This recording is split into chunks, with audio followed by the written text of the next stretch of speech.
Have you ever had a dream so big it took your breath away, but then days, weeks, maybe even years passed, and you still haven't taken a single step toward it? If that sounds familiar, I want you to stay with me for a moment, because what most people call laziness or lack of motivation is actually something far more fascinating, happening inside your mind. You are not broken, you are not weak, and you are definitely not alone. The psychology behind people who dream big but do nothing is one of the most misunderstood patterns in human behavior. And here's the truth that might surprise you. The very fact that you dream big says something powerful about the kind of mind you have. Today, we're going to unpack exactly what's going on beneath the surface and why understanding it might be the first real step you've been waiting for. First, your brain is protecting you from the pain of failure. Psychology shows that the human brain is wired to avoid pain more than it seeks pleasure. This is called loss aversion,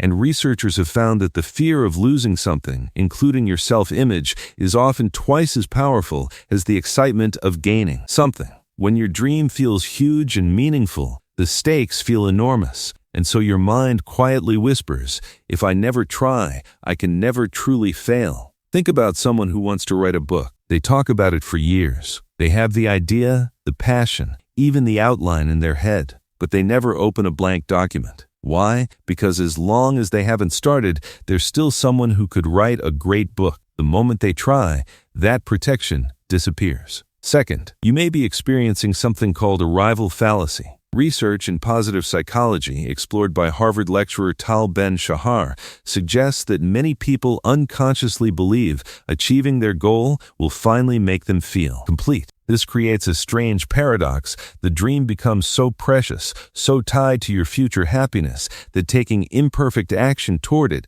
feels like risking that happiness. Imagine someone who dreams of starting their own business. In their mind, that business represents freedom, respect, and a better life. But because the dream carries so much emotional weight, every small step feels like it could ruin the perfect picture they've painted. So they wait and wait for the perfect time that never comes. Third, big dreamers often struggle with something called paralysis by analysis. Psychology shows that when we have too many options or too much information, our decision-making ability actually shuts down. This is known as cognitive overload. Big dreamers tend to think in expansive, complex ways. They can see every possible outcome, every potential obstacle, every route the journey could take. And ironically, that rich imagination that makes the dream so vivid is the same thing that makes the first step feel impossible. You might relate to this if you've ever spent 3 hours researching how to start something instead of actually starting it. The research feels productive. It feels like progress.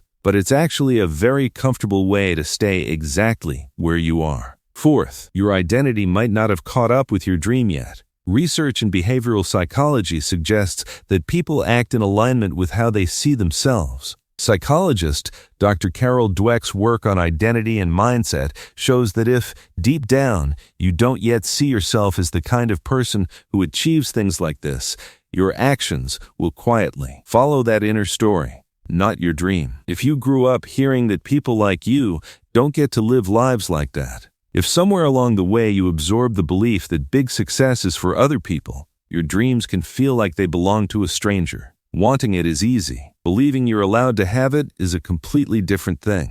Fifth, dopamine is working against you in a very sneaky way. Neuroscience research shows that the brain releases dopamine, the feel-good chemical, not just when we achieve something, but when we imagine achieving it. Simply visualizing your dream life, talking about your plans, or watching motivational content can give your brain a real chemical reward. The problem is, your brain starts to feel like it has already done the work. This is why some people feel genuinely energized after a motivational video, make a promise to themselves, and then nothing changes. The feeling was real, but the action never followed because the brain already collected its reward. If this video made you pause and think, "That's me," that moment of recognition, that is not nothing. That is actually something. Hold on to it. If you want to keep exploring the hidden psychology behind your thoughts, habits, and patterns, subscribe to MindNest Psychology. Every video is made to help you understand yourself a little more clearly, with no judgment, just insight.